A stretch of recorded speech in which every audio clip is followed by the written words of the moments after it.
Hi, I'm Bob Alsop with ShopSabre CNC. Around here they call me Routerbob. In this video, we're going to introduce you to the concept of hybrid spoilboards.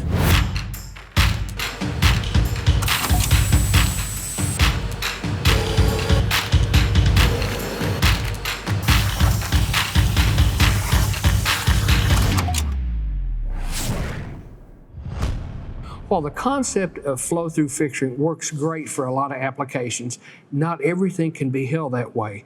Some parts require a dedicated fixture. It could be a gasketed fixture, for instance.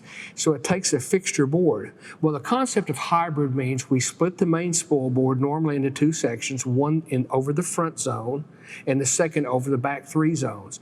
That lets us remove the spoil board off the front zone and substitute a fixture or a fixture board.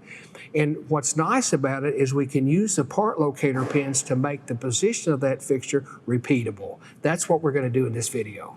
Here's a graphic that really shows what our hybrid setup's going to be. This is the actual machine table. This is an IS-408. This is the spoil board, and it's 49 by 97. There's the part locator pins. What I need to do is I need to cut this, and it made a light come on because I thought, you go into a lot of shops, and if they're panel processing, they got a table saw. It may be a 10-inch table saw, but there's all kinds of tables, so it takes a lot of floor space. And I got to thinking, I really don't need that. I need a basic table saw for simple stuff, but I can use my router to cut things out. And here's a concept. I slide the panel up here against the pin so that locks it in, and I just make a cut. Now let me show you how I'm going to toolpath that. What I ended up doing is I started with the drawing that I have that's got a lot of stuff on it. So if I turn some layers on, here's the zones. And you may want to create something like this too. Because there's times when we do a fixture setup where we want to access vacuum from underneath, and I need to know where the vacuum channels are. So I made a basic drawing that's got the table and the pin locations and all that. So that's what you see here. We'll turn these back off. Leave our pins on. Okay, so there we go. All right, so really what I need to do is I need to make a cut. And what I did was I basically just drew a line here, and if you notice, it's starting about a 1/4 inch over here, so it's gonna plunge down without hitting any material, and it's gonna extend all the way through over here, so that there's really no lead in and lead out. It can just plunge in, and then the position back and forth this way determines where your cut's made, so that determines the size of the part. And so I created a toolpath. Here's what it looks like. I took a 1/4 inch compression bit. I'm going to do it in 2 passes because it's a 1/4 inch bit. I could do it in a single pass with the 3/8, but then it makes the kerf a little wider.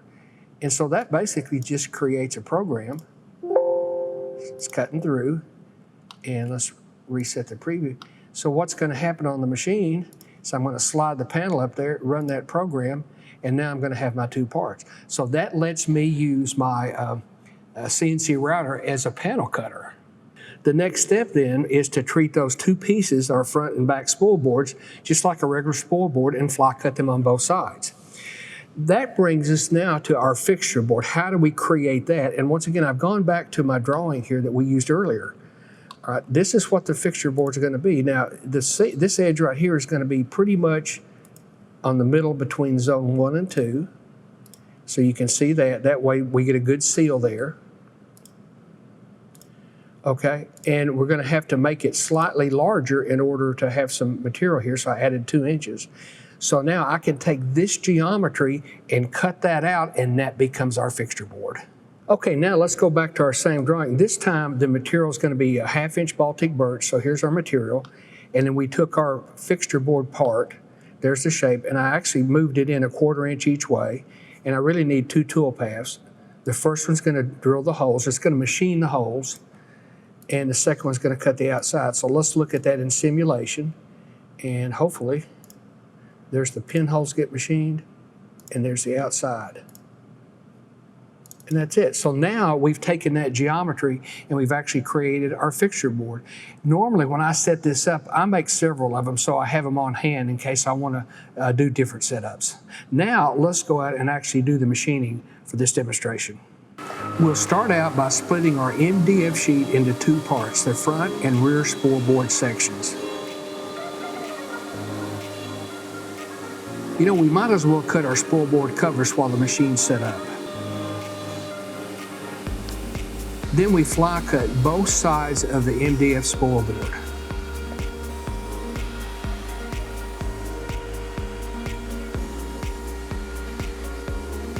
Now we're ready to machine our fixture board.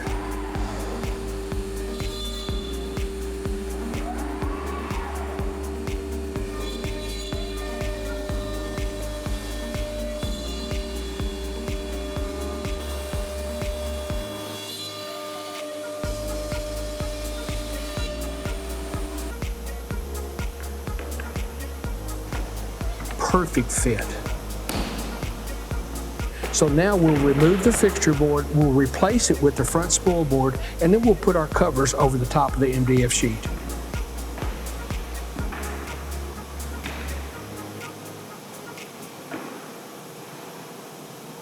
Well, I hope you enjoyed the video. A hybrid spoilboard is a great concept.